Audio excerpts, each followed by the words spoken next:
92 సంవత్సరాలు బతికి ఈ మధ్యనే చనిపోయిన మన అక్కినేని నాగేశ్వరరావు గారు కూడా క్యాన్సర్ ఉన్నదంటే క్యాన్సర్ తోటి ఏం కాదు, ఒక మనము అవేర్నెస్ తోటే ఎవరైనా మన ఊళ్ళో కానీ మన ఇంట్లో మన గల్లీలో మన కాలనీలలో ఎవరికి వచ్చినా కానీ ఒక అవేర్నెస్ ద్వారానే క్యాన్సర్ దూరం చేయొచ్చు.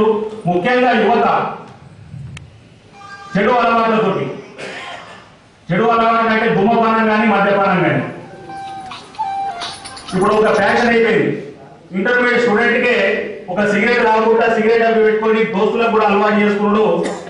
ఇంటర్మీడియట్ స్టూడెంట్స్ నుంచి ఒక బీరు బాటిల్ లాగి ఒక ఎంజాయ్ చేయడం అనేది ఒక స్టూడెంట్స్ నుంచే వస్తుంది ఈ అవగాహన. అంటే ఇటువంటి దాన్ని పారద్రోలిన రోజే మనకు క్యాన్సర్ కు దూరం అయిపోతుంది. ఇలా యువత చెడదారి పడుతుందంటే ఈ సినిమాలతోటి కూడా కొందరు ఒక హీరో సిగరెట్ తాగుతుండు, ఒక హీరో బీరు బాటిల్ తాగుతుండంటే వాళ్ళలాగా మనం కూడా స్టైల్ గా తాగుదాం అన్నట్టుగా అటువంటి సినిమాలతోటి కూడా చెడు అలవాట్లు ఇవాళ యువతలో పేర్కొన్నది. కాబట్టి ఇవాళ 20 ఏళ్ళ స్టూడెంట్స్ కు కూడా క్యాన్సర్ వస్తుంది. అంటే అటువంటి దాన్ని మనం పారదోలడానికి మనమందరం ముందుకు కావాలి.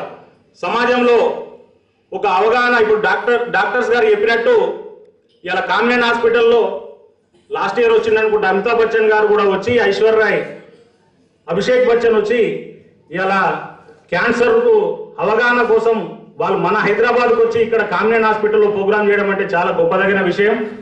నేను చిన్నగా ఉన్నప్పుడు ఈ హాస్పిటల్ పెట్టినప్పుడు మేము చిన్నగా ఉన్నాం. అప్పుడు ఒక పొలాలలో ఉండే ఈ హాస్పిటల్ అప్పుడు ఈ యశోద హాస్పిటల్ లేదు, అపోలో హాస్పిటల్ నాకు తెలిసైతే అప్పుడు ఒకటే జూబ్లీహిల్స్ లో అపోలో హాస్పిటల్ ఉండొచ్చు. కానీ ఈ ఒక ఎల్బీ నగర్ కాన్స్టిట్యున్సీలోనే ఒక పేదోళ్లకు దగ్గరగా ఉండే